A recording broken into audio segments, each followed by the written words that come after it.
সিদ্দিক আকবরের জামানা বেদি বহুত সাহাবল যুদ্ধের ময়দান মারানো যায়, তো খনকিয়র জানাজা তো সিদ্দিক আকবরের গায়ে বানানো পড়ে। নবী ফজ্জি, কিন্তু সিদ্দিক আকবর তো ন পড়ে। মন্যত তো তখনও ছিল দূরে, নামাজ তো পড়ে নেই। উমর ইবনুল খাত্তাব দায়িত্বে ছিলেন, অনা জানুন সাইয়েদনা উমর ইবনুল খাত্তাব আমিরুল মুমিনিন খলিফাতুল মুসলিমিন। ওনার জামানার মধ্যে কত যুদ্ধ হয়েছিল, মুলকে শাম, সিরিয়া, মিশর, এগুলো উমর ইবনুল খাত্তাবের যুগের মধ্যে বিজয় অর্জন হয়েছিল। এখানে কত মুসলমান জলিলুল কদর সাহাবা শাহাদাত বরণ করেছেন। উমর ইবনুল খাত্তাব তো মদিনা শরীফের মধ্যে তারা গায়েবী জানাজা নাও পড়ে। রসুল পাকর যুগুত এই দুইজন ছাড়া আরো বহুত সাহাবা বিভিন্ন এলাকার মধ্যে দূরে দাঁড়ে ইন্তেকাল করেছেন। আর নবী আর খনিকর জানাজার নামাজ তো গায়েবী জানাজা তো নাও পড়ে, মানুষ তো আরো বহুত মারা গিয়ে, শুধু এই দুইজনের হজ্জি যায় না, আর তো নাও পড়ে।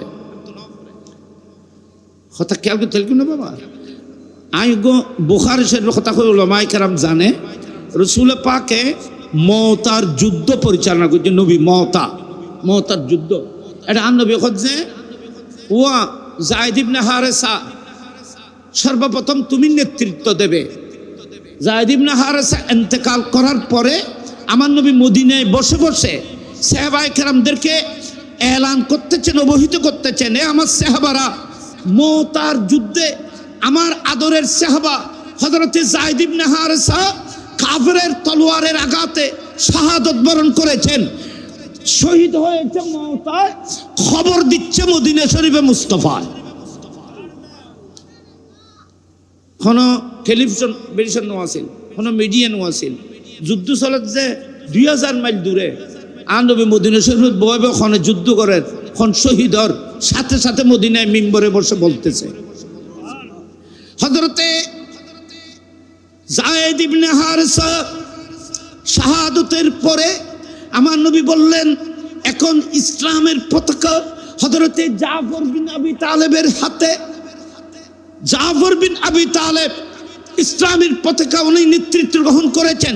আমার নবী বলতেছেন যুদ্ধ চলতেছে, কিছুক্ষণ পর আমার নবী বলতেছে আমার জাফর শাহাদাত বরণ করেছেন। যুদ্ধ চলে যে 2000 মাইল দূরে, যুদ্ধর সমস্ত ইতিহাস বয়ান করতেছে মদিনায় মুস্তাফা মিম্বরে বসে। এই বুখারী শরীফের হাদিস, ইনুর ইনকার করা যাবে না বাজি। আমার নবী বললেন জাফর বিন আবি তালেবের ইন্তেকালে হযরতে আব্দুল্লাহ ইবনে রাওয়াহা উনি দায়িত্ব গ্রহণ করবেন, উনি দায়িত্ব গ্রহণ করলেন। যুদ্ধ চলতেছে, হযরত আব্দুল্লাহ ইবনে রাওয়াহা শাহাদাত বরণ করেছেন। অনেক লম্বা হাদিস বুখারী শরীফে, কিন্তু আমার নবী এই তিনজন জলিলুল কদর সাহাবা মওতার যুদ্ধে ইন্তেকাল করেছিলেন, তো কাহারও জানাজা তো মুস্তাফা গায়েবানা পড়ে নাই। তলি ইতারার এদুগ্য মান মারা গিয়ে অনেকের জানাজা নবী গায়েবানা নফিল্লু, এই দুজনের জানাজা গায়েবানা ফিল্লু কিনলে তলি বোঝা যায় ভিতরে হেকমত আছে। কি আছে না মাথা না কি এ হেকমতটা কি সব এটা ঘটনা কি? ওই যে আমি কইলাম হাবশার বাদশাহ নজ্জাশী মারা গিয়ে ইন্তেকাল হই, মারা যাওয়ার পরে রসুল পাক মদিনা শরীফের খবর কই ওয়া বেলাল এলান করে জানাজার নামাজ পড়ব হাবশের বাদশাহ নজ্জাশী। হুজুর আপনি নামাজ পড়বেন? হ্যাঁ। কেন? ওখানে ওনার জানাজা পড়ার মতো কোনো মুসলমান নেই।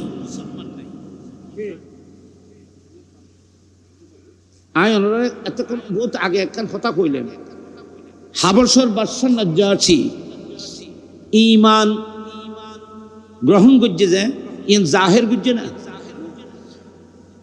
ক্ষমতার কারণে বা হিকমতের কারণে, টেকনিকের কারণে আসহামা নজ্জাশী বাদশাহ ঈমান প্রকাশ করে নাই। কোন সাহাবা কোন খ্রিস্টান জানে না যে আসহামা মুমিন হয়েছে, মুসলমান। আপনারা বলেন বাদশাহ নজ্জাশীর পাশে যারা ছিল, ওনার সংসদের মধ্যে যারা ছিল, তারাও ওনার ঈমান সম্পর্কে জানে না। কিন্তু 3000 মাইল দূরে মদিনা শরীফ থেকে আসামার ঈমানের খবর মুস্তাফার কাছে ছিল।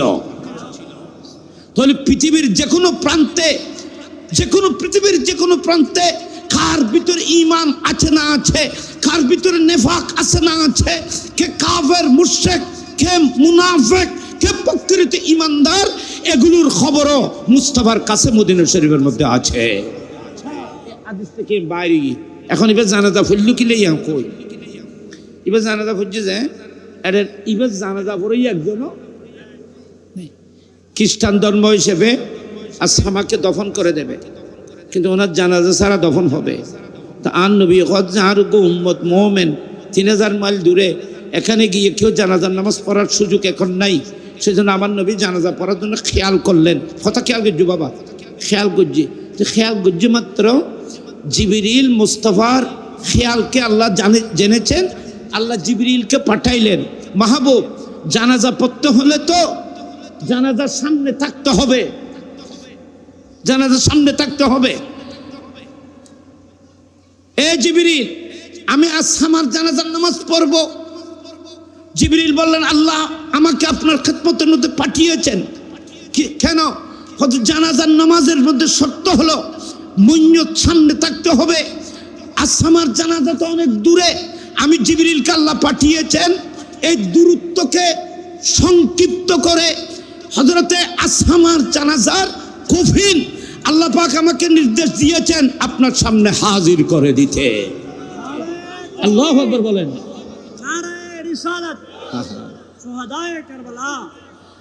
আল্লাহ আমাকে বলেছেন, হে জিবরিল যাও, নজ্জাশের হাবশের বাদশাহ আসামার লাশ আমার মাহবুব মুস্তাফার সামনে হাজির করে দাও, আমার রসুল যেন জানাজার নামাজ পড়তে পারে। তাহলে জানাজান আসিল না আসিল? সামনে আসিল জানাজা স্পেশালি জিবরিল আমিন, এটা হাদিসে পাকে এসেছে। হযরতে সাইয়্যিদনা জিবরিল সে হাবশের বাদশার জানাজা মুস্তাফার সামনে হাজির করেছিল। নবী হাবশার জানাজা আসামার জানাজার সামনে দিয়ে জানাজার নামাজ পড়েছিলেন। তাহলে বুঝা যাচ্ছে এই ক্ষমতা যারা থাকবে, যারা দূরে দাঁড়িয়েও মুন্নত যাদের সামনে থাকতে পারে, ইমাম আজম আবু হানিফা রাদিয়াল্লাহু তাআলা বলতেছেন, এই ধরনের মকাম কোন মানুষের যদি অর্জন হয়, দাঁড়ানো মাত্র যদি কফিন সামনে যদি চলে আসে, এই ধরনের মানুষের জন্য এই ধরনের গায়েবী জানাজা পড়া জায়েজ হবে। কিন্তু দুনিয়া মেদিন খনিকে আছে না, মাথা নাইলে খনিকে পারিব না। এক। 2 নম্বর, মওতার যুদ্ধে, তবুকের যুদ্ধে আমার নবী মাবিয়া ইবনে মাবিয়া রাদিয়াল্লাহু তাআলা আনহু জানাজার নামাজ পড়েছেন। হযরতে মাবিয়া ইবনে মাবিয়া রাদিয়াল্লাহু তাআলা জানাজা আমার নবী তবুকের যুদ্ধের মধ্যে পড়েছিলেন। যখন নবী মাবিয়া ইবনে মাবিয়ার ইন্তেকালের কথা শুনেছিলেন, নবীর খেলার মধ্যে এরাদা আসলো।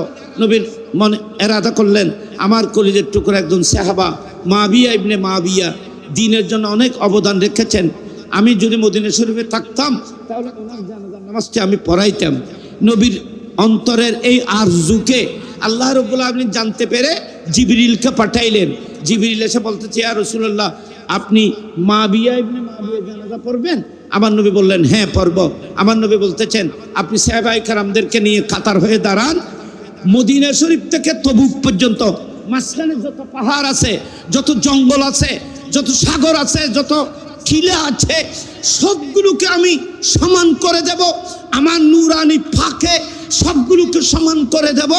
মাবিয়া ইবনে মাবিয়ার জানাজা আপনি দেখে দেখে পড়তে পারবেন। বড় করে বলুন সুবহানাল্লাহ। একদিন রাসূল পাক মদিনা শরীফের মধ্যে বসেছেন।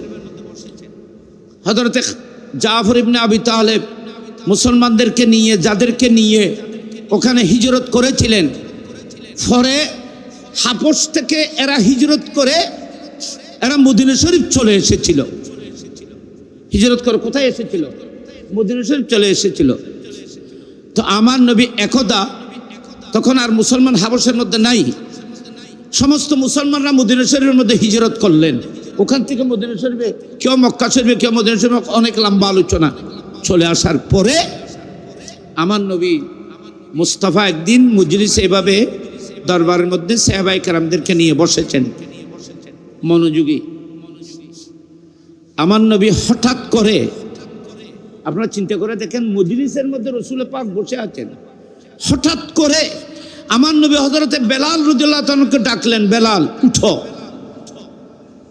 ইয়া রাসূলুল্লাহ, বেলাল উঠো, একটা কাজ করো, মদিনা শরীফে একটা জানাজার জন্য এলান করো। বেলাল, তুমি মদিনা শরীফের মধ্যে এলান করো। রাসূল পাক, এটা হাদিস শরীফ বুখারীতেও আছে, আবু দাউদ শরীফের মধ্যেও আছে, সমস্ত কিতাবের মধ্যে, হাদিসের কিতাবে আছে, উলামায়ে কেরাম জানেন। একদিন রাসূল পাক হযরতে বেলাল রাদিয়াল্লাহু তাআলাকে ডাকলেন, ডেকে বলতেছেন, বেলাল তুমি এলান করো মদিনা শরীফে। ইয়া রাসূলুল্লাহ, কিসের এলান? বলে একটি জানাজার নামাজ হবে। কিসের নামাজ? একটি জানাজার নামাজ হবে। হযরতে বেলাল রাদিয়াল্লাহু তাআলা বলতেছেন, ইয়া রাসূলুল্লাহ, মদিনা শরীফের মধ্যে তো কেউ ইন্তেকাল করে নেই।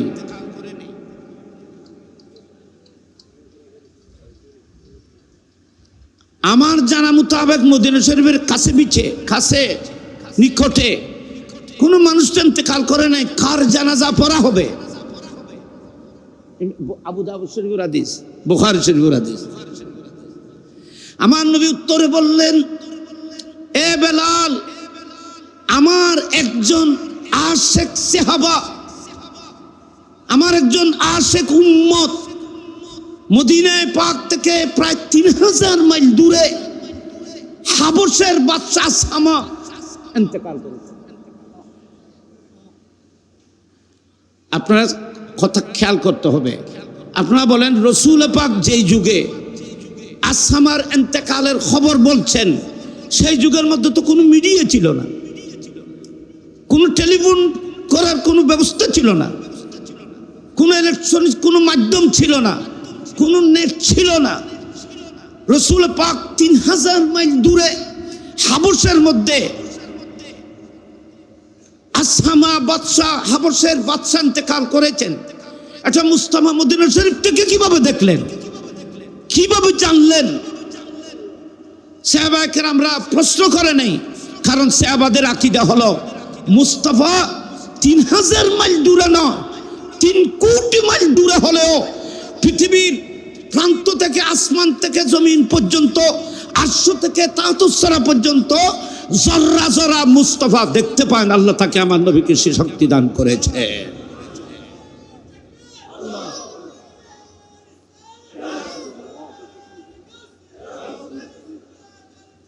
জিন্দা রাসূল পাক সাল্লাল্লাহু আলাইহি ওয়াসাল্লাম আসমানের উপরেও দেখতে পান, তাহতুসরায়ও দেখতে পান।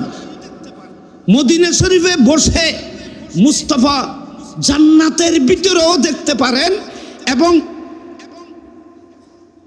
কোথায় জাহান্নাম, আমরা কেউ জাহান্নাম কোথায় কোন পর্যন্ত ঠিকানা জানি না, কিন্তু রাসূল পাক মদিনা শরীফে বসে জাহান্নামের মধ্যে একজন কাফের, যিনি মূর্তিকে সর্বপ্রথম প্রতিষ্ঠা করেছিল, সেই মানুষটিকে মুস্তাফা জাহান্নামের মধ্যে, আযাবের মধ্যে, শাস্তির মধ্যে মুস্তাফা মদিনা শরীফে বসে দেখেছেন। হাদিসে পাক। তাহলে বোঝা যাচ্ছে, উপরে আরশ থেকে শুরু করে তাহতুসরা পর্যন্ত গোটা কায়নাতের জর্রা জর্রা রাসূল পাক সাল্লাল্লাহু আলাইহি ওয়াসাল্লাম দেখতে পান। তখন আমার নবী বলতেছেন, বেলাল তুমি এলান করে দাও মদিনা শরীফে, মুসাল্লা, মদিনা শরীফের পাশে একটা জানাজার জায়গা আছে, মাঠ আছে, সেই জানাজার মাঠে একটা জানাজা হবে। কার? আসহামার জানাজা। তো আসহামার লাশ কোথায়? হাবশে। জানাজা হবে কোথায়? নামাতে। তোমরা এই কথা নকল নামাতে। জানাজা কোথায় হবে বাবা? মদিনায়। লাশ কোথায়? হাবশে। এবারে হয়তো গায়েবা না জানাজা, কি জানাজা? গায়েবী জানাজা। আর দেশের মধ্যে বোধ কেউ গায়েবী জানাজা পড়েছে, এই দলিলিবে আনে যায়। গায়েবী জানাজার দলিল ইবা আনে, কিন্তু গায়েবী জানাজা জায়েজ নেই। আবার এ হাদিসের উত্তরায় অনারার কইম গায়েবী জানাজা জায়েজ নেই, কিল্লা করতে রাননি যা আচ্ছা ওনারা কইছে ওনারা কমছে বেগুন মাশাআল্লাহ শিক্ষিত, জানাজার রোকন হওয়ান, জানাজার ফরজ হওয়ান, হ্যাঁ ইবে হইতে 3 দিন আর উজুর হইতে 2 দিন, তো উজুর গান বেশি ঠিক হইব আল্লাহর কারণ আর ছোট হওয়া পাচ্ছে মাশাআল্লাহ 2 দিন 3 দিন কইতে ঠিক আছে, 3 দিনও 2 দিন হইছে জানাজা মধ্যে ফরজ কোন বাবা এখানে মাতিবে জানাম দরকার, জানাজা মধ্যে ফরজ হওয়ান কি কি একখানে যে কিয়াম কি বইয়ের এখনো জানাজা নাই, বইয়ের এখনো জানাজা হইতো না, কিয়াম দাঁড়াইয়ে ফরম করব কিয়াম ফরজ অনেকে যদি তিন না পারাইবে পড়ে যাবে দিবে বইয়ের দোয়া করিব অসুবিধা নেই, কিন্তু তিয়েটারে যাইবে বইয়ের নামাজ পড়লে জানাজা হইতো না। ফরজ নামাজ মন্দ কি, ফরজ নামাজের মধ্যে কিয়াম করণ কি নামাতে, ফরজ নামাজের মধ্যে কিয়াম ফরজ নামাজ, তাকবীরে তাহরিমে ফরজ, ভিতরে বাইরে 13টি ফরজ, 13টি ফরজের মধ্যে জাগা ফাঁকন কাপড় ফাঁকা হওয়া তাকবীরে তাহরিমে বলা, কিয়াম নামাজের মধ্যে কিয়াম কি নামাতে কিয়াম ফরজ, যে মানুষ হাঁটতে পারে দাঁড়াইতে পারে এবার চেয়ারত বইলি নামাজ কেন হইব, তো দাঁড়াইতে রে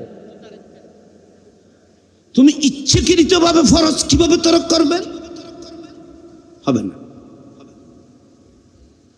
ইনাই বহুত হইয়া দলিল সহায় কথা এতিরার ইকার নদাই, আপনারা বলেন নামাজের মধ্যে একটা ফরজ কি কিয়াম, একটা ফরজ কি কিয়াম দাঁড়ানো, জানাজার নামাজে ফরজ, একটা হলো 7 তাকবীর বলা, কত তাকবীর নামাজ 4 তাকবীর বলা, আল্লাহু আকবার আল্লাহু আকবার খবর খান, শুধু ইমামে কইবেন ন অনাফসুনিতে আইবেন মুক্ত দিয়ে হলো তাকবীর কম পড়িব, ইমামে ডর করে কইব অনাবি আগুন আস্তে আস্তে আস্তে কইবেন।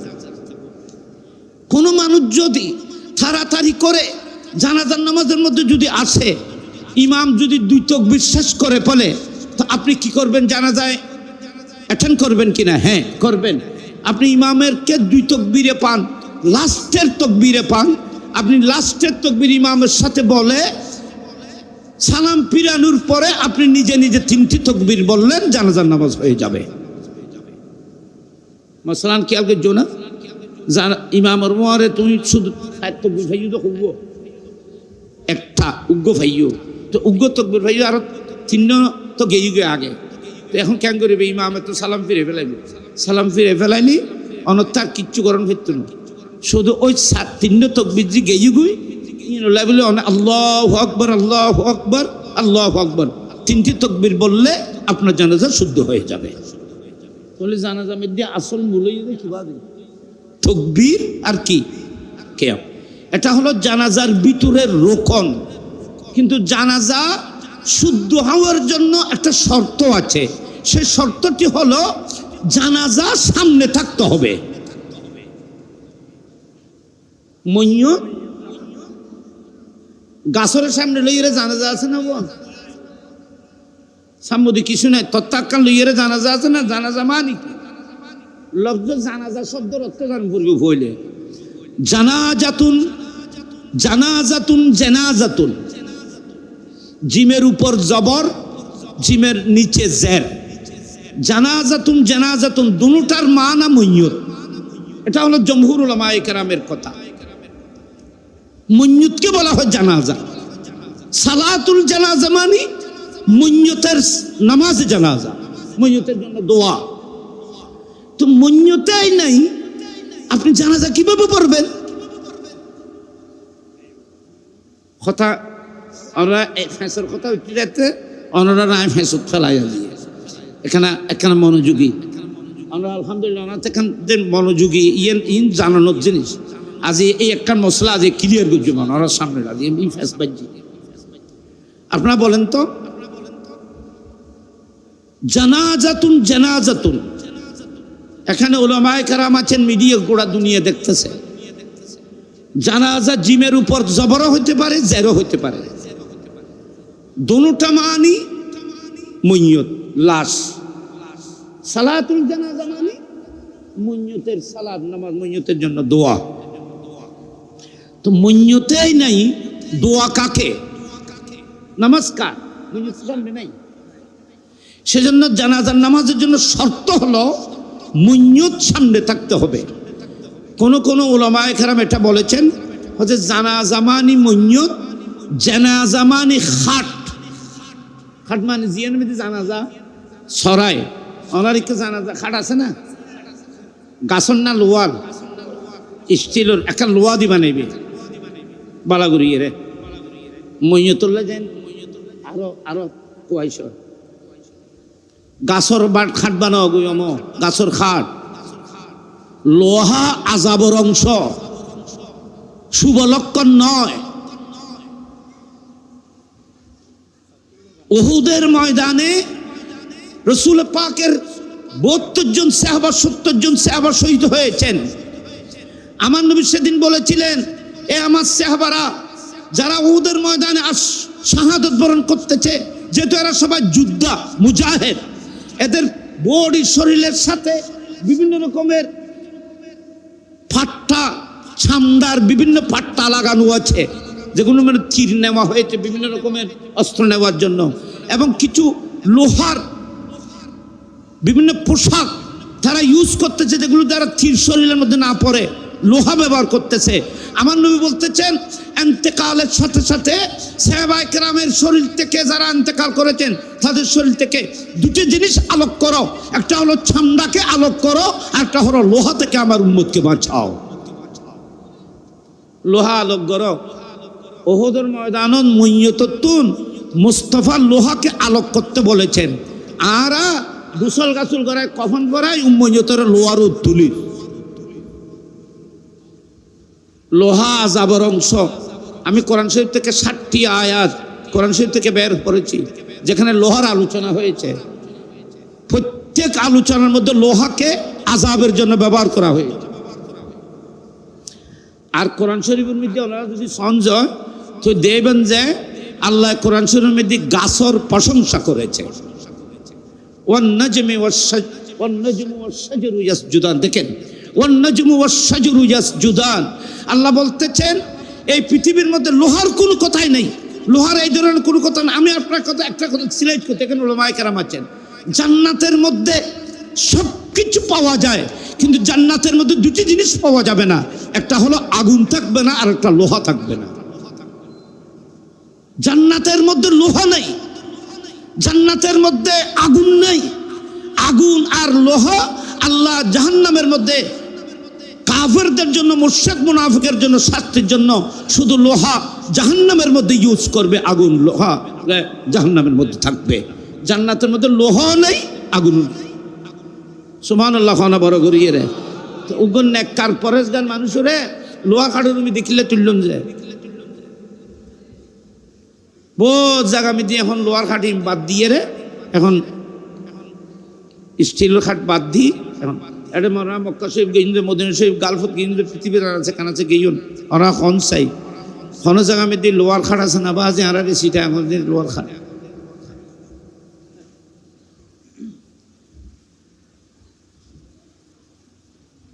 আল্লাহ হেফাজত করক, আমিন খন বড় করিয়ে রে।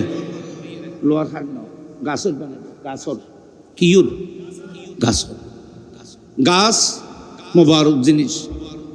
লোহা দিয়ে রে খবরের ভিতর থাবু দেয় না নামাতে, থাবু সন্দুক।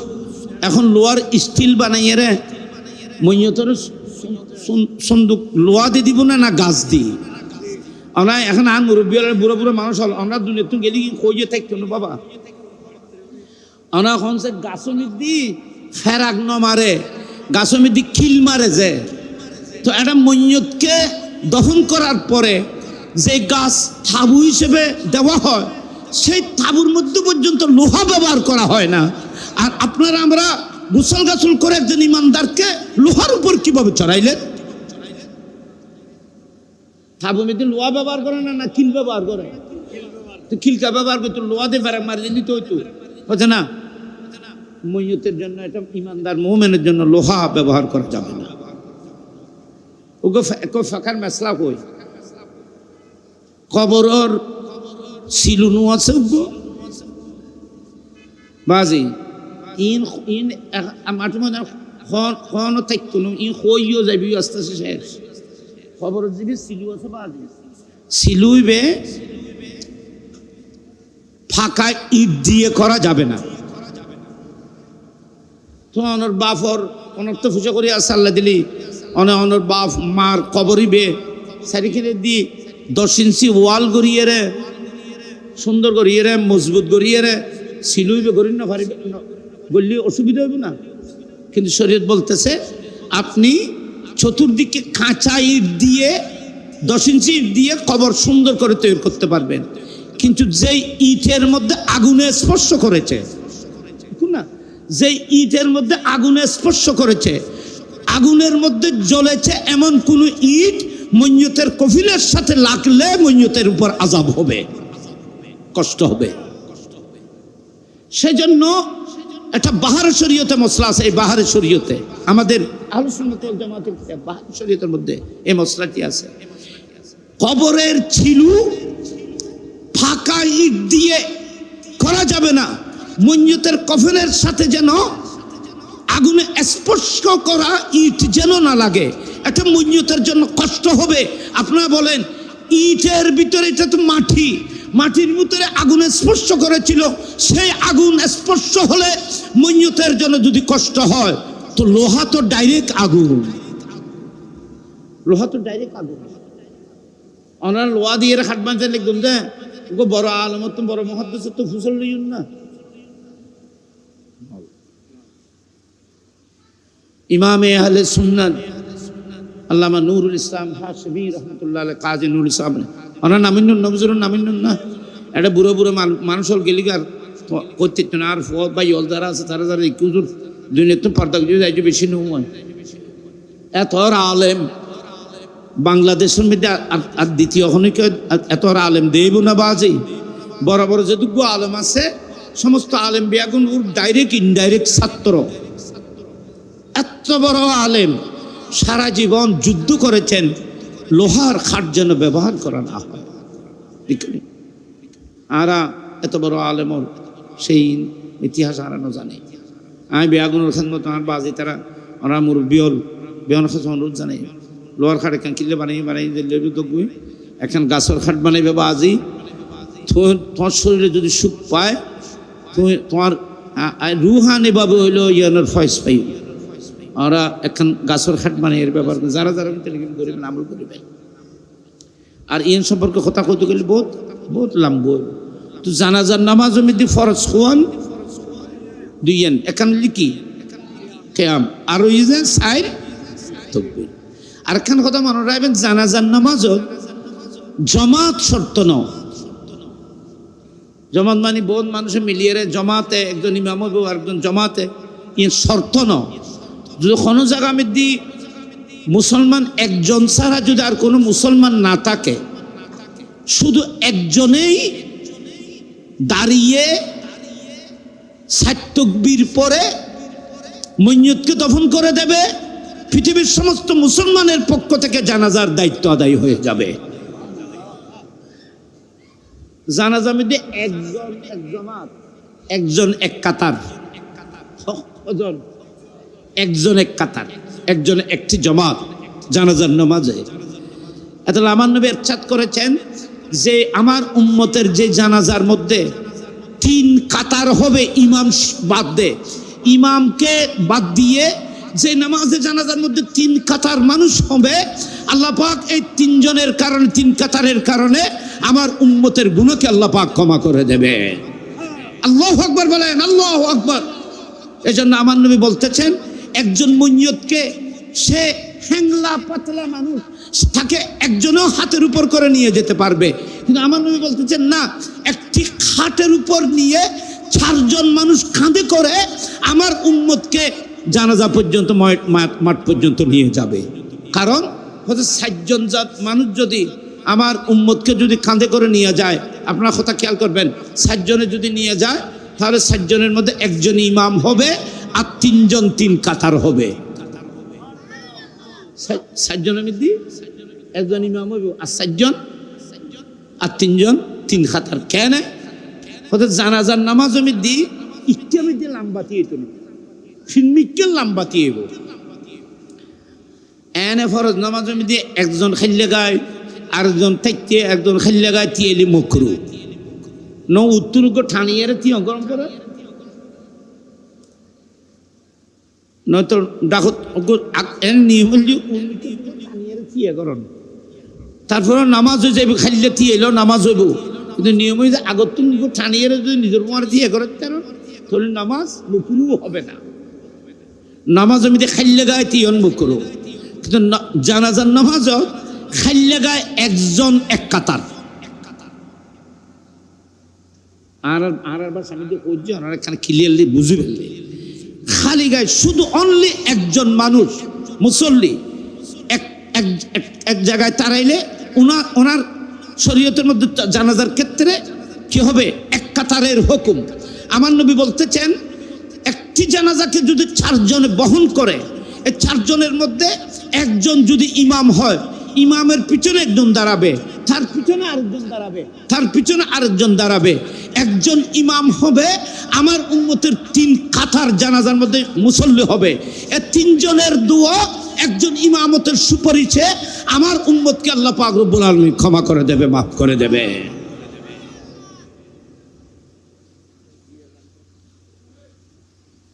এই কথা প্রসঙ্গে এই কথাকে মশলা করলাম, ইনাকার মনে রাখুন, জানাজা যাইবেন, শরীক হইবেন, বহুত বড় নেকি। তো ওই আসহামা জানাজার নামাজ কে পড়বে? নামাতে জানাজার নামাজ খনে ফুরিয়ে দেয় রসুলে পাকে। কফিন লাশ কোথায়? 3000 মধ্যে আবশ্যে। আর মুস্তাফা মদিনা শরীফে। জানাজা কোথায় হবে? মদিনা শরীফের পাশে এখন মুসাল্লায়ে মদিনা আছে। এই স্থানটি জানাজার নামাজ আর ঈদের নামাজের জন্য মুস্তাফা তৈরি করেছেন। তো মসজিদে নববীতে আছে, রসুল পাক নবীর যুগে কোনো জানাজার নামাজ মুস্তাফা মসজিদে নববীতে পড়ায়নি। এত নারা হানিফি মযহাব মধ্যে মসজিদের ভিতর কোনো জানাজার নামাজ নেই। আচ্ছা, এর আরেক মশলা আরেক সাইড যাইব। তো এখন নবী জানাজা পড়াবেন, মইয়ত সামনে আছে না গায়েব? এখানে বড় করে মাতন। তো উলামায়ে কেরাম আমাদের দেশে কিছু কিছু আছে, এরা বলতেছে রসুল পাক গায়েবী জানাজা পড়িয়েছেন, সেই জন্য গায়েবী জানাজার নামাজ জায়েজ। কিন্তু ইমাম আজম আবু হানিফা রাদিয়াল্লাহু তাআলা বলছেন গায়েবী জানাজা জায়েজ নাই, কারণ মইয়ত সামনে উপস্থিত থাকতে হবে। তো নবীর জন্য কেন জায়েজ হলো, তার উত্তর দেবেন। ওনারা একখান জিনিস কই বাবা, হঠাৎ সামনে যে কেন রসুল পাকে দুয়ো মানুষের জানাজা গায়েবানা খুঁজছি, এনে কথা বুঝি বললে গায়েবানা খুঁজছে খজন মেনসুর এই তোয়ের কিতাব তুলিতেও তো কষ্ট আছে। দুয়ো মানুষের জানাজা রসুল পাকে মইয়ত সামনে নাই, মইয়ত দূরে, নবী জানাজা মদিনা শরীফে পড়েছেন। একজন হলো আসহামা, মদিনা শরীফে রসুল পাক ওনার জানাজা পড়েছেন, ওনার লাশ হাফসায়। আর আরেকজন মানুষের জানাজা মুস্তাফা তবুকের মধ্যে পড়েছিলেন, তবুকের যুদ্ধে, তবুকের ময়দানে লাশ মদিনা শরীফে ছিল। মদিনায় পাকের মধ্যে উনি ইন্তেকাল করেছেন, ওনার নাম মাবিয়া ইবনে মাবিয়া। হযরতে মাবিয়া ইবনে মাবিয়া রাদিয়াল্লাহু তাআলা আনহু ইন্তেকাল করেছেন মদিনা শরীফে। রাসূল পাক তবুকের যুদ্ধের মধ্যে প্রায় 800-900 মাইল দূরে তবুকের যুদ্ধের মধ্যে আমার নবী শুনতে পেলেন মাবিয়া ইবনে মাবিয়া মদিনা শরীফের মধ্যে ইন্তেকাল করেছেন। আমার নবী তবুকে সাহাবায়ে কেরামদেরকে নিয়ে সেই মাবিয়া ইবনে মাবিয়ার জানাজার নামাজ পড়েছিলেন। তাহলে নবী জানাজা খুব ফুজি কথা খুব ইনর তোমার খুঁজিনতে ক্লাসের কথা আসলে মাদ্রাসার কামেল ফল ক্লাস। এখন আমরা মার্শাল্লাহ বুঝতে লেগে হিসেবে ওরা ফাইরে বেশি খুশি লাগে। এখন নবী যে জানাজার নামাজ সে ফুললু দুজনের তোলে তো বোঝা যায় গায়েবী নামাজ জানাজা জায়েজ আছে।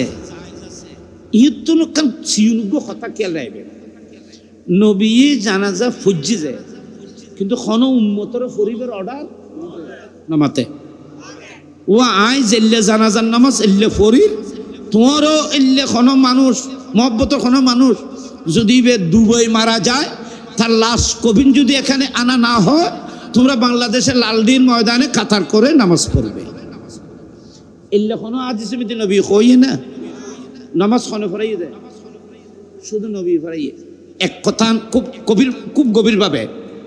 আচ্ছা এখন চাই সিদ্দিক আকবর রাদিয়াল্লাহু তাআলার জামানাত সিদ্দিক আকবর যখন খেলাফত বহুত মুসলমান মদিনা শরীফ বহুত দূরে দূরে মারানো যায় নামাতি তারা সিদ্দিক আকবরের জামানা মেদি বহুত সাহাবল যুদ্ধের ময়দান মারানো যায় তো খনকিয়র জানাজা তো সিদ্দিক আকবরের গায়ে বানানো পড়ে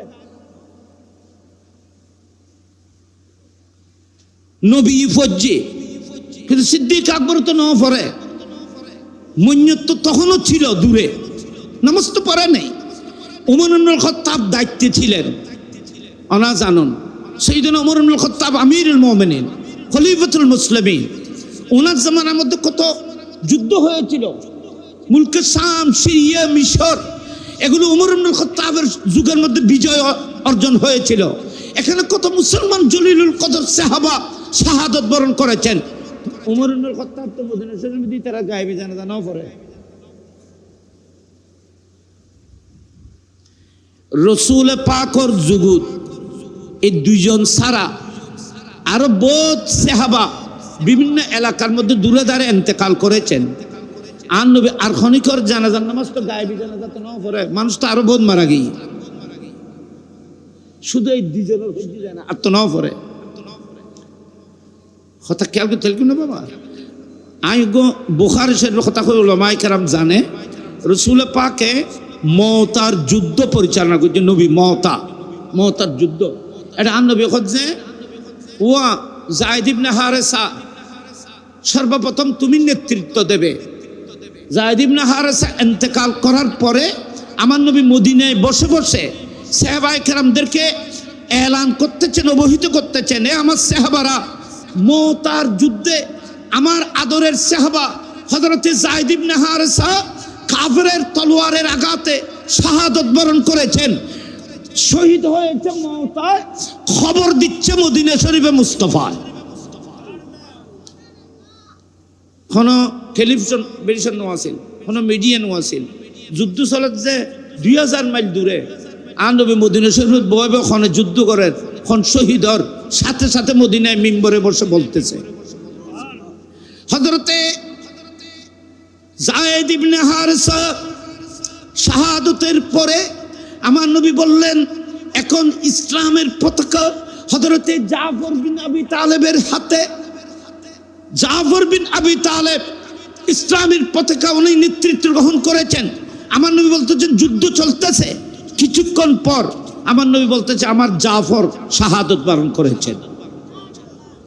যুদ্ধ চলে যে 2000 মাইল দূরে যুদ্ধর সমস্ত ইতিহাস বয়ান করতেছে মদিনায় মুস্তাফা মিম্বরে বসে। ই বুখারী শরীফের হাদিস ইনুর ইনকার করা যাবে না বাজি। আমার নবী বললেন জাফর বিন আবি তালেবের ইন্তেকালে হযরতে আব্দুল্লাহ ইবনে রাওয়াহা উনি দায়িত্ব গ্রহণ করবেন উনি দায়িত্ব গ্রহণ করলেন। যুদ্ধ চলতেছে হযরত আব্দুল্লাহ ইবনে রাওয়াহা শাহাদাত বরণ করেছেন। অনেক লম্বা হাদিস বুখারী শরীফে কিন্তু আমার নবী এই তিনজন জলিলুল কদর সাহাবা মওতার যুদ্ধে ইন্তেকাল করেছিলেন তো কাহারও জানাজা তো মুস্তাফা গায়েবানা পড়ে নাই। তলি ইতারার এদুগ্য মান মারা গিয়েছে অনেকের জানাজা নবী গায়েবানা নফিল্লু এই দুজনের জানাজা গায়েবানা ফিল্লু কিনলেই তলি বোঝা যায় এর ভিতরে হিকমত আছে। কি আছে না মাথা না কি এই হিকমতটা কি সব এটা ঘটনা কি ওই যে আমি কইলাম হাবশার বাদশাহ নজ্জাশী মারা গিয়ে ইন্তেকাল মারা যাওয়ার পরে রাসূল পাক মদিনা শরীফে খবর কই ওয়া বেলাল এলান করে জানাজার নামাজ পড়বো হাবশের বাদশা নাজ্জাশীর। হুজুর আপনি নামাজ পড়বেন? হ্যাঁ। কেন?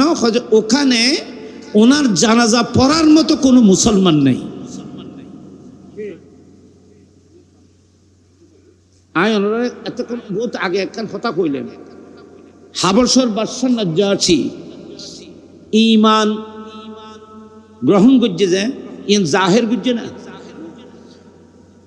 ক্ষমতার কারণে বা হিকমতের কারণে, টেকনিকের কারণে আসহামা নাজ্জাশী বাদশা ঈমান প্রকাশ করে নাই।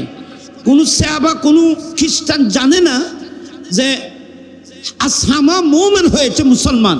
আপনারা বলেন বাদশা নাজ্জাশীর পাশে যারা ছিল, ওনার সংসদের মধ্যে যারা ছিল, তারাও ওনার ঈমান সম্পর্কে জানে না। কিন্তু 3000 মাইল দূরে মদিনা শরীফ থেকে আসহামার ঈমানের খবর মুস্তাফার কাছে ছিল। তাহলে পৃথিবীর যে কোনো প্রান্তে, পৃথিবীর যে কোনো প্রান্তে কার ভিতরে ঈমান আছে না আছে, কার ভিতরে নেফাক আছে না আছে, কে কাফের মুশরিক, কে মুনাফিক, কে প্রকৃত ঈমানদার, এগুলোর খবরও মুস্তাফার কাছে মদিনা শরীফের মধ্যে আছে। হাদিস থেকে বাইরে এখন এবার জানাজা ফুললু কি লইয়া কই, এবার জানাজা ফুলছে যে এবার জানাজা পড়েই একজনও খ্রিস্টান ধর্ম হিসেবে আসহামাকে দফন করে দেবে, কিন্তু ওনার জানাজা ছাড়া দফন হবে। তা আর নবী আর উম্মত মোমেন 3000 মাইল দূরে, এখানে গিয়ে কেউ জানাজার নামাজ পড়ার সুযোগ এখন নাই। সেজন্য আমার নবী জানাজা পড়ার জন্য খেয়াল করলেন। কথা খেয়াল করছি বাবা, খেয়াল করছি, খেয়াল করছি মাত্র জিবরিল মুস্তাফার খেয়ালকে আল্লাহ জেনেছেন। আল্লাহ জিবরিলকে পাঠাইলেন, মাহবুব জানাজা পড়তে হলে তো জানাজার সামনে থাকতে হবে, জানাজার সামনে থাকতে হবে। এ জিবরিল, আমি আসহামার জানাজার নামাজ পড়ব। জিবরিল বললেন, আল্লাহ আমাকে আপনার খেদমতের মধ্যে পাঠিয়েছেন। কেন? জানাজার নামাজের মধ্যে শর্ত হলো মুন্নত সামনে থাকতে হবে। আসহামার জানাজা তো অনেক দূরে, আমি জিবরিলকে আল্লাহ পাঠিয়েছেন এই দূরত্বকে সংক্ষিপ্ত করে হযরতে আসহামার জানাজার কফিন আল্লাহ পাক আমাকে নির্দেশ দিয়েছেন আপনার সামনে হাজির করে দিতে। আল্লাহু আকবার বলেন।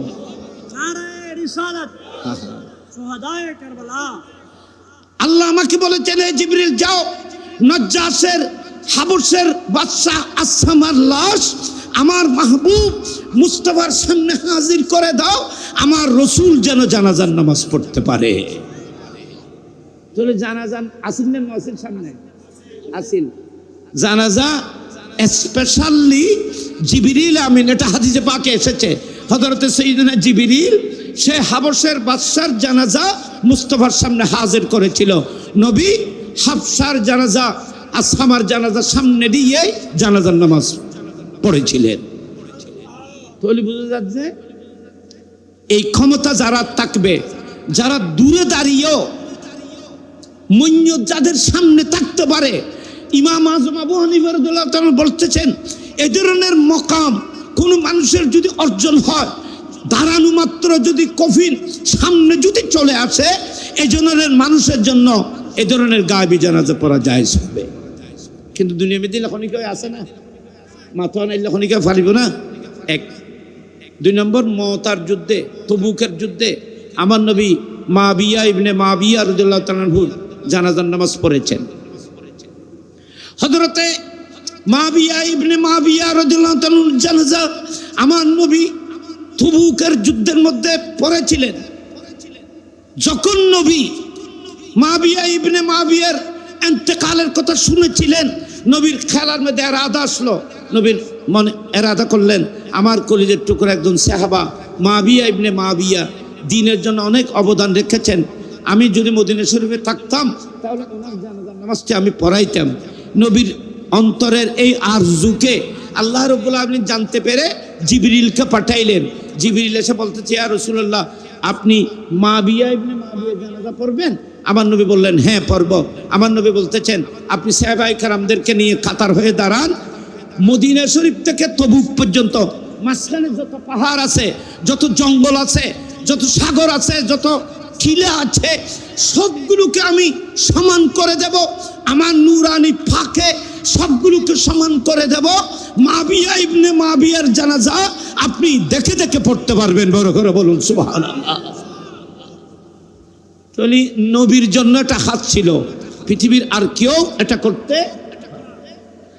আমাদের দেশে যে গায়েবী জানাজা পড়া হয়, এটাকে রাজনৈতিক জানাজা বলা হয়। হানাফি মাযহাবের মধ্যে এই ধরনের কোনো গায়েবের কোনো কিতাবের মধ্যে নেই।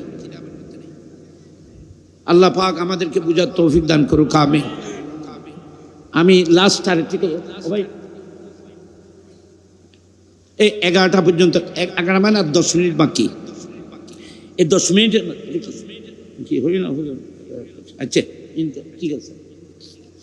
আরেকটি হাদিস বলি, কথা শেষ। এটা আজকের এই মাহফিলের সাথে সম্পৃক্ত।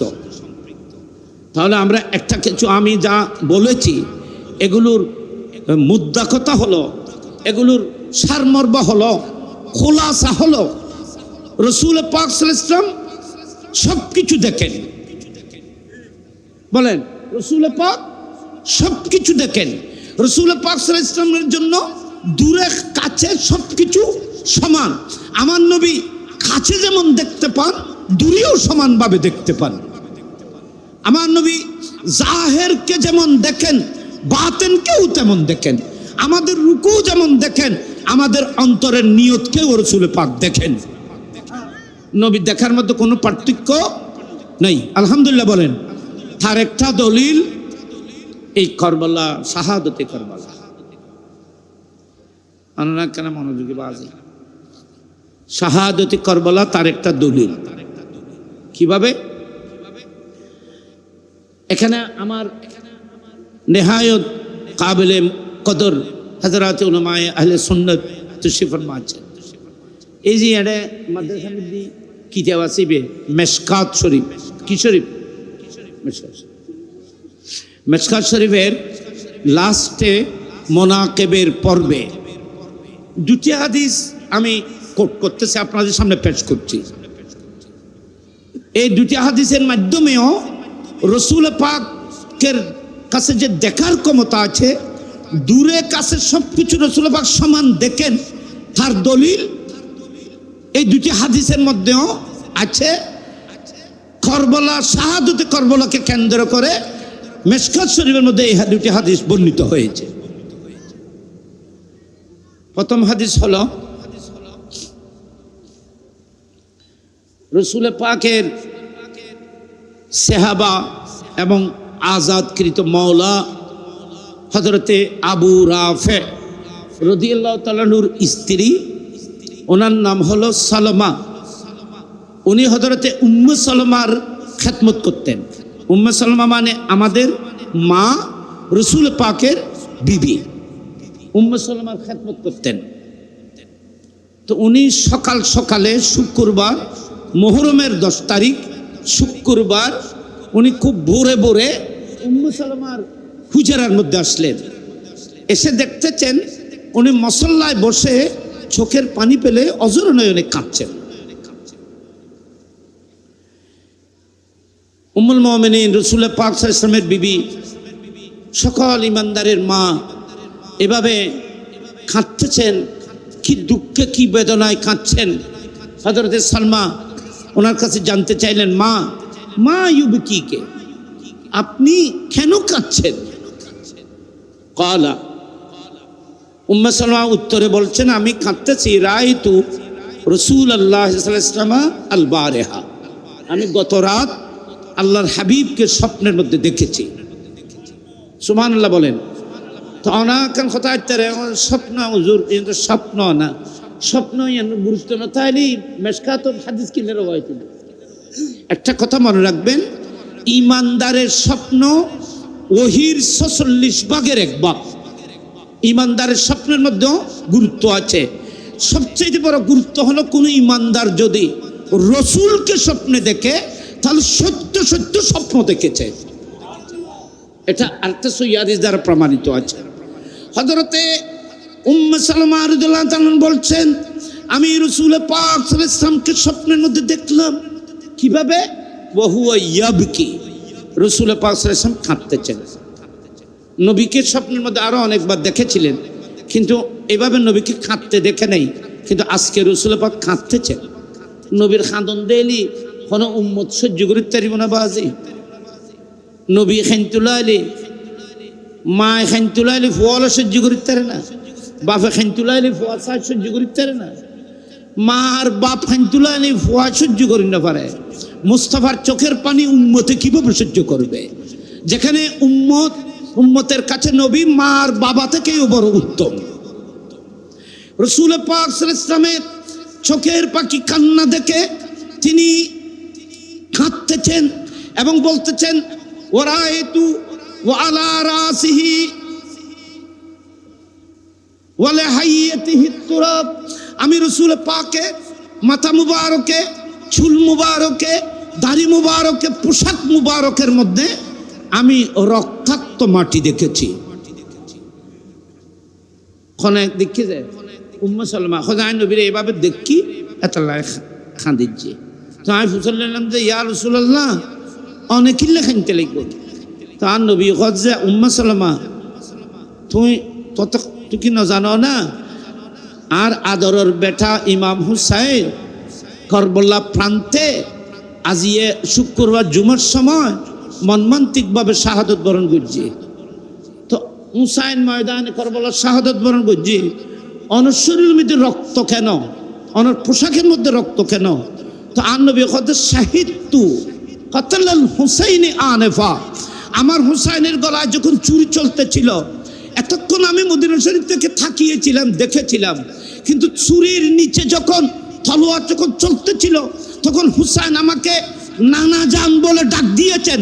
আমি আর সহ্য করতে না পেরে মদিনায় পাক থেকে কারবালার জমিনে গিয়ে আমার আদরের নেতা হুসাইনকে বুকে জড়িয়ে কারবালার ময়দানে আমি বুকের মধ্যে তুলে নিয়েছিলাম। একটু বড় করে বলুন সুবহান। দেখেন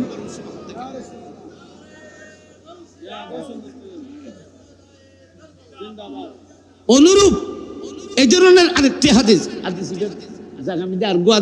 আব্দুল্লাহ ইবনে আব্বাসর মেশকাতুর মধ্যে নকল করতে কিল্লা করতে নি ইবেল ইয়েরে কি হয় এতারাজ গরি বুঝে এতালাই হাদিস আর গইনি। ইবাই হযরত আব্দুল্লাহ ইবনে আব্বাস রাদিয়াল্লাহু তাআলা আনহু উনি বলতেছেন, আমিও মুহররমের 10 তারিখে রাসূল পাকের স্বপ্নে দেখেছি। ইবে লাস্ট কথা, আমি লাস্ট শেষ কথা স্বপ্নের মধ্যে দেখেছি রাসূল পাককে আমি এই ধরনের আর কোনো সময় দেখি নাই।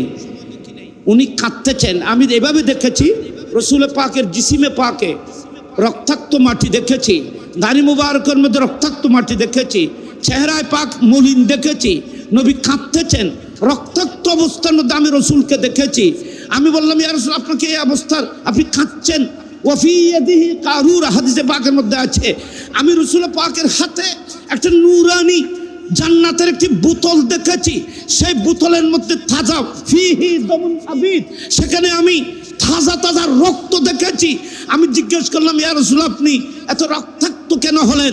আমার নবী বলতেছেন, শাহিদতু কাতলাল হুসাইনি আনেফা, আমার হুসাইনের গলায় যখন ছুরি শুরু হয়ে গেছে, ছুরি চলতেছে, আমি মদিনায় পাক থেকে হাজার হাজার মাইল দূরে কারবালার জমিনে হুসাইনকে বুকে তুলে নেওয়ার জন্য আমি ওখানে তশরিফ নিয়ে গিয়েছিলাম। ইয়া রাসূল আপনার হাতের মধ্যে রক্তাক্ত বোতল কেন? হয়তো আমার হুসাইনের রক্ত, যারা সকালবেলা থেকে যারা শাহাদত বরণ করেছিলেন ময়দানে কারবালায়, সমস্ত শুহাদাদের রক্তগুলো আমি এই নূরানি জান্নাতি বোতলের মধ্যে ভরে রেখেছি। প্রতিটি রক্তের বিনিময়ে কিয়ামতের ময়দানে আমার হাজার লক্ষ গুনাহগার উম্মতকে শাফাআতের ব্যবস্থা করব। একটু বড় করে বলুন সুবহানাল্লাহ। তাহলে এই দুই হাদিস দ্বারা বোঝা যাচ্ছে মুস্তাফা সবকিছু দেখেন এবং ইচ্ছা করলে উম্মতের পাশে হাজির হতে পারেন। পারে কি পারে না বলেন? আব্দুল্লাহ বলেন আমার নবী পারে কি পারে না? সেজন্য কোনো আশিক উম্মত ইন্তেকালের সময় যদি ইয়া রাসূলুল্লাহ বলে ডাক দেয়, মদিনায় পাক থেকে মুস্তাফা আপনার কফনের সামনে আপনার জানাজায় হাজির হয়ে যাবে। আল্লাহ বেয়াগুনের কবুল করো কামে। আর সবাই বলে না আমিন। 12 দিন 10 দিন ব্যাপী এই আজিমুস শান শুহাদায়ে কারবালার স্মরণে এই মাহফিল আল্লাহ পাক আপনাদের এই ইন্তজামকে আল্লাহ রহমতের হাতে কবুল করুক। সম্মানিত অতিথিরা যারা সময় দিয়েছেন, বিভিন্ন সকল বিভিন্ন দায়িত্ব থাকা সত্ত্বেও যারা এই মাহফিলকে অন্তরে স্থান দিয়ে মহব্বতের নবীর আহলে বাইতের মহব্বতের রসুলের প্রেমে সম্মানিত অতিথিরা যারা এসেছেন, আজকেও এসেছেন, আগামীও আসবে, সমস্ত অতিথিদেরকে আমরা মোবারকবাদ জানাচ্ছি। আল্লাহ পাক ওনাদের আশা ভরসাকে আল্লাহ কবুল করুক। আল্লাহ ওনাদেরকে দীর্ঘ আয়ু সুস্থতা দান করুক। বেইজ্জতি অসম্মানী থেকে আল্লাহ সবাইকে হেফাজত করুক। আপনারা যারা নবীর প্রেমে আজকে এই মাহফিলে এসেছেন, তাহলে আমি যা বলেছি এগুলো দ্বারা বোঝা যাচ্ছে আপনাদের আমাদের আশা বসা উপস্থিতি সবগুলো মুস্তাফা মদিনা শরীফ থেকে দেখতেছেন। কিয়ামতের ময়দানে রসুল পাক আমাদেরকে আমাদের এই মজলিসের পক্ষে সাক্ষী দিয়ে যেন আমাদের সকলের নেজাতের উসিলা হয়। আল্লাহ কবুল করুক, আমিন। ওলামায়ে কেরাম অনেক কষ্ট করতেছেন। মাদ্রাসা, এই মাদ্রাসাকে দেখবেন, এই মাদ্রাসা আজকে এখানে প্রতিষ্ঠিত হয়েছে বলে আজকে এই আজিমুস এই মাহফিল, এই মাদ্রাসার অবদান এলাকাবাসীর জন্য এটা একটা বড় নিয়ামত। আল্লাহ পাক রব্বুল আলামিন এই নিয়ামতকে ধরে থাকার তৌফিক দান করুক। দেশের প্রবাসের অনেক ভাইয়েরা বিভিন্ন কঠিন সময় অতিবাহিত করতেছে। এখন অনেক কঠিন সময় বিদেশি ভাইয়েরা বিভিন্ন গালফের মধ্যে কঠিন সময় অতিবাহিত করতেছে। আল্লাহ পাক রব্বুল আলামিন এই কঠিনতা থেকে, এই মুসিবত থেকে আল্লাহ পাক সবাইকে উত্তরণের ব্যবস্থা করুক। গোটা বিশ্বকে আল্লাহ পাক শান্তি করে দিক। পৃথিবীর আনাচেখানে যে মুসলিম যেখানে যেখানে নির্যাতিত, আল্লাহ পাক সকল মুসলমানের ইজ্জত আবরুকে আল্লাহ হেফাজত করুক। আজকের মাহফিলকে আল্লাহ কবুল করুক। অতীতের এবং আগামীর সমস্ত মাহফিল আল্লাহ রহমতের হাতে কবুল করুক। আসসালামু আলাইকুম ওয়া রাহমাতুল্লাহি ওয়া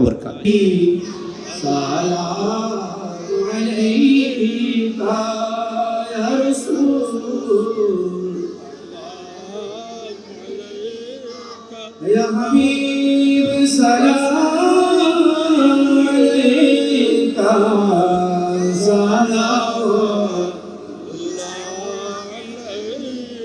سيدي رسول الله آقا يا حبيب الله নবী গো মরণ কালে আপনাকে কাছেতে পেলে থাকবে না মরণ যন্ত্রণা, এইটুকু মোদের কামনা।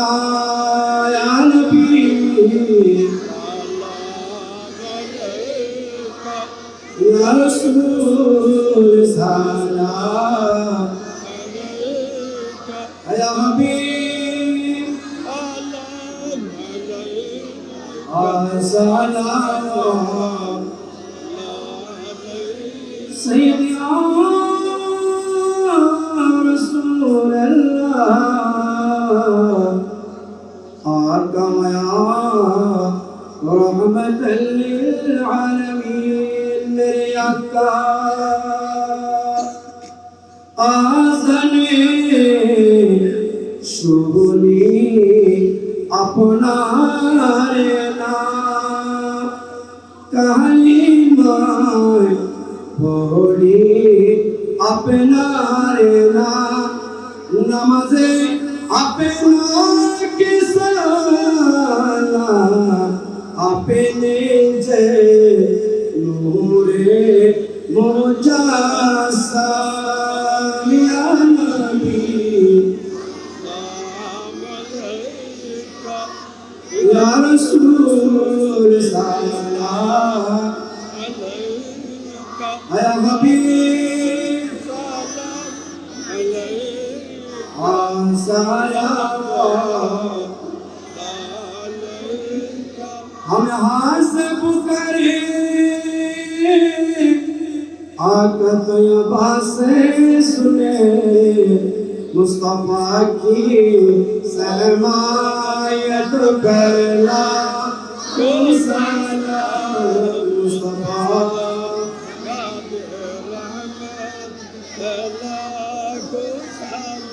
सुने भज में है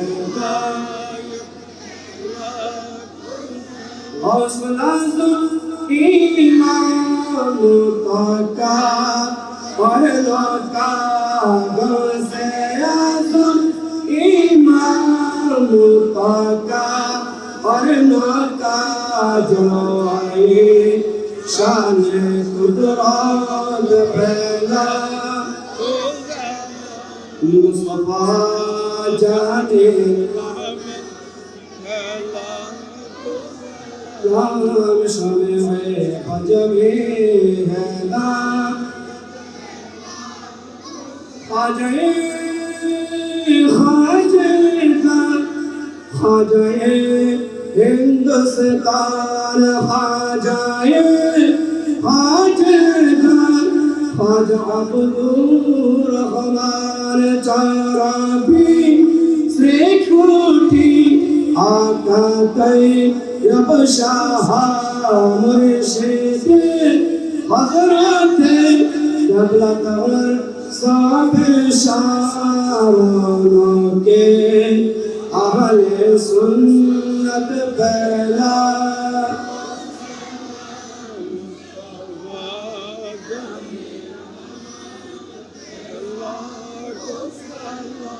शमे बज में है नायक पहला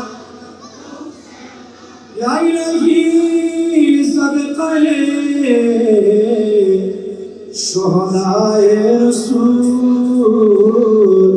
ये सलामी आज जना हो कबूल मदीने की चाँद लाखों सलाम मदीने करोड़ों सलाम मदीने की चाँद बहुत सलाम बलगल हुदा बिकमालिही हसनत जमीउ इंसानिही सल्लु रब्बि सल्लि व सल्लिम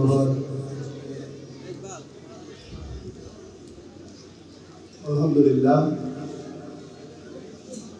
সম্মানিত উপস্থিতি যেহেতু আমাদের ধারাবাহিক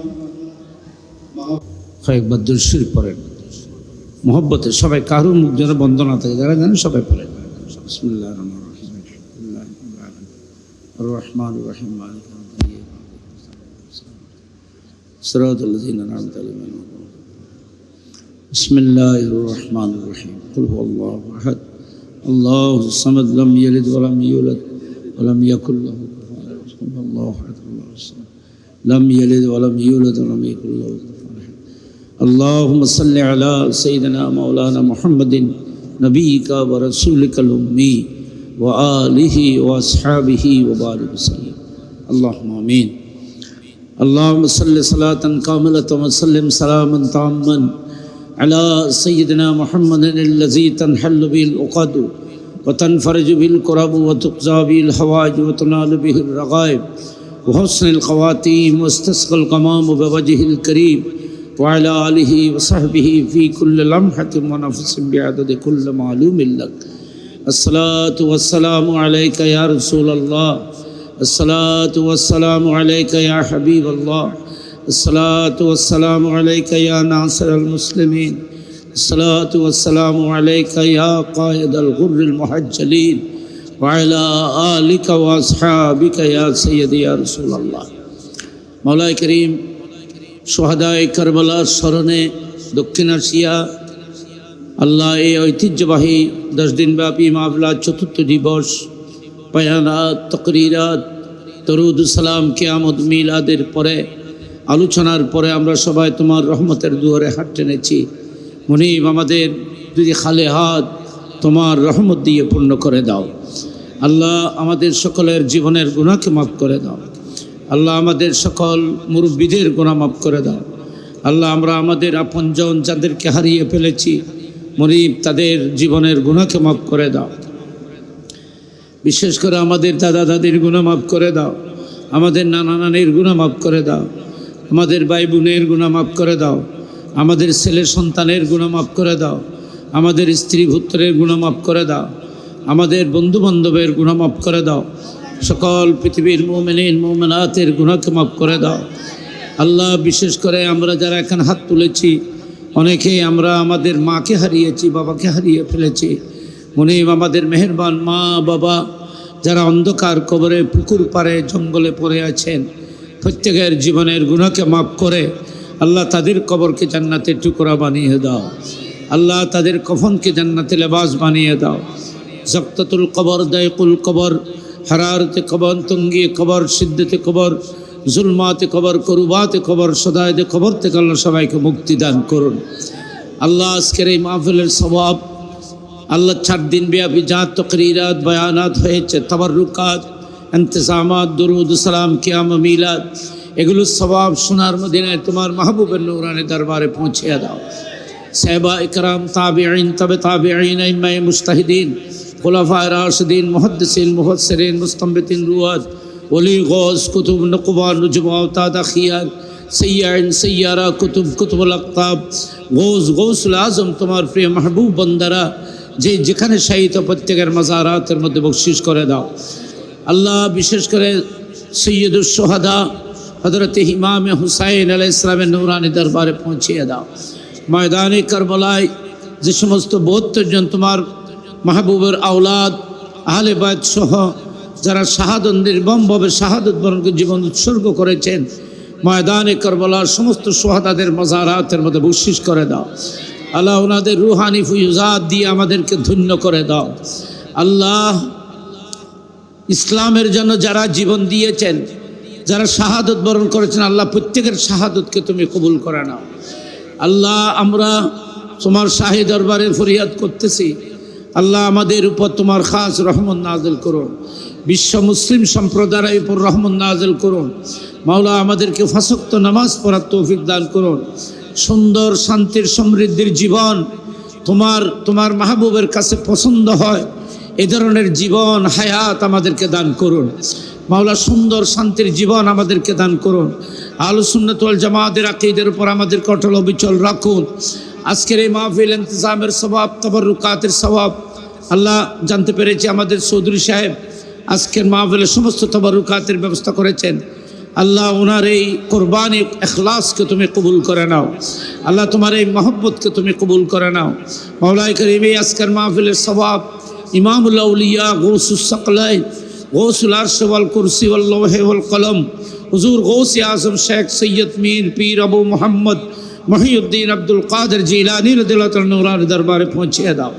বাহাউদ্দিন নকশবন্দি বুখারী, ইমাম রব্বানী, মুজাদ্দিদ আল-ফসানি, খাজায়ে খাজগান, খাজা গরিব নওয়াজ, বন্দা নওয়াজ, সতাউর রসুল ফিল হিন্দ, হযরত খাজা মুঈনুদ্দিন চিশতি আজমিরিয়া সঞ্জরি হাসানে হুসাইনি নূরানি দরবারে পৌঁছিয়ে দাও।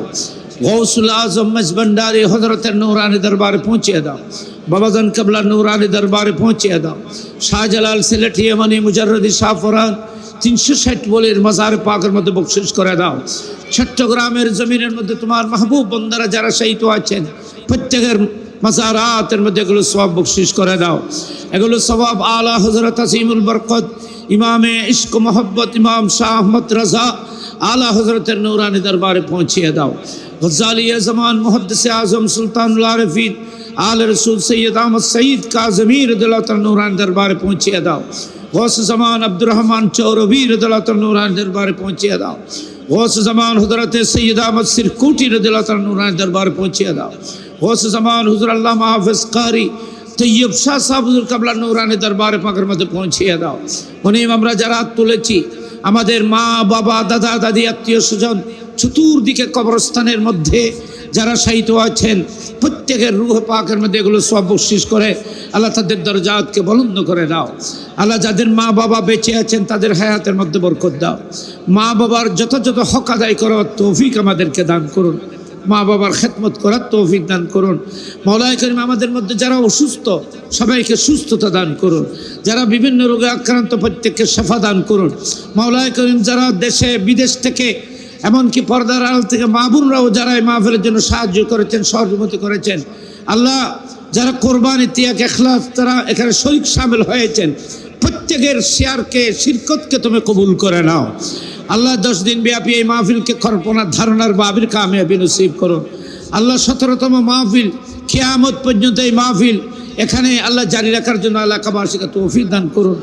আল্লাহ আমার সাথে মঞ্চের মধ্যে সম্মানিত অতিথিরা তুষ্টি ফরমাচ্ছেন, তাদের হায়াতের সেহতের মধ্যে বরকত দান করুন। আল্লাহ তাদের জিন্দগিকে তুমি সুন্দর করে দাও। দুশ্মন শত্রু থেকে ওনাদের সব কিছুকে হেফাজত করুন। আল্লাহ সবাইকে তোমার রহমতের ছায়া তলে জায়গা দান করুন। আমাদেরকে আহলুস সুন্নাত ওয়াল জামাতের আকীদার বরল রাখুন। প্রত্যেক মানুষকে যথাসময় এই মাহফিলের মধ্যে এসে বসে যোগদান করে দুনিয়া আখিরাত দুরজাহানের কামিয়াবি অর্জনের তৌফিকের ব্যবস্থা করে দাও। আল্লাহ আমাদেরকে হজ্জে বাইতুল্লাহ বারবার নসিব করুন। যারা একবারও যেতে পারে নাই, আল্লাহ তাদেরকে একবারের জন্য হলেও সোনার মদিনা হেরমাইন শরীফানে যাওয়ার ব্যবস্থা করে দাও। জমজম হার্ড ওয়ার্ক, আল্লাহ ওনায় দোয়া চেয়েছেন, আল্লাহ ওনার ব্যবসা বাণিজ্যের মধ্যে বরকত দান করুন। এখানে অনেক ব্যবসায়ী এবার হাত তুলেছেন, প্রত্যেকের ব্যবসার মধ্যে বরকত দাও। প্রত্যেকের ভাগ্যকে পরিবর্তন করে দাও, তকদিরকে পরিবর্তন করে দাও। প্রত্যেকের রিজিকের মধ্যে বেসুমার বরকত দাও। প্রত্যেকের জীবন থেকে অভাব অনটনকে দূরীভূত করে দাও। এই মাহফিলকে কল্পনা ধারণার বারে কামিয়াবি দাও। এই মাহফিলের সাথে যারা সংশ্লিষ্ট, যারা খেদমত করে যাচ্ছেন, মেহনত করতেছেন, প্রত্যেকের মেহনত কোরবানি ত্যাগ এখলাসকে তোমার রহমতের রাতে কবুল করুন। আল্লাহ বুড়া বুড়া মানুষরা এই গভীর রাতে আমি গুনাহগারের সাথে তুলা আমিন করছেন, তাদের হায়াতের মধ্যে বরকত দাও। যুবক ভাইদেরকে সুন্দর ইসলামী জীবন চরিত্র আল্লাহ তাদেরকে দান করুন। আল্লাহ আমাদের অতিথিরা যে কমপ্লেন করেছেন, এগুলো থেকে আমাদেরকে মুক্ত হওয়ার ব্যবস্থা করে দাও। আল্লাহ প্রত্যেককে সুন্দর জীবন দান করুন। আল্লাহ আমাদেরকে মাহফিলের মধ্যে যথাযথ ভাবে এসে যোগদান করে মাহফিলকে সুন্দর রাখার তৌফিক দান করুন। আমিন বিহরমতি সাইয়্যিদুল মুরসালিন, আমিন বিহরমতি সাইয়্যিদুল মুরসালিন। আল্লাহুম্মা জাল আখিরা কালামিনা ইনদা সাকরাতিল মাউত মিনাদ দুনিয়া শাহাদাতান লা ইলাহা ইল্লাল্লাহু মুহাম্মাদুর রাসূলুল্লাহ।